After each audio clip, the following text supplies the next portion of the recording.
Recently, I was thinking about Jon Snow's jacket, and how would that be considered fur armor? You know nothing, Jon Snow. My curiosity got me to Googling, and I ended up finding fur armor in a Skyrim mod. Well, as a fashion designer, I was like, that's cute. I want to make that. But secretly, it's not the first time that I made a Skyrim cosplay. I made the Skyrim Nightingale armor a few years ago. It was my Halloween costume and was actually one of the very first things I ever sewed. Here's how that went.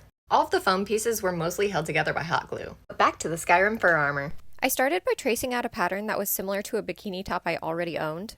I made sure to give myself a decent amount of seam allowance with this tracing, that way the top would provide some nice coverage. I started cutting out my pattern by using shallow, small cuts, making sure not to cut into the fur too much. This keeps the fur nice and fluffy and makes sure that it doesn't give the fur a blunt edge.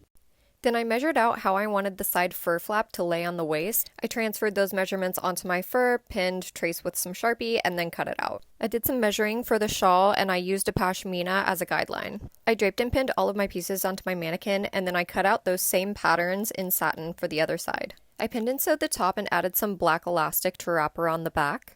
Then I used scrap fabric cuttings to create distressed triangles on the skirt. I obviously had to hem it though, because even though it's a distressed look, I still wanted the garment to be finished. I sewed my fur and satin hip flap, and I turned it right sides out.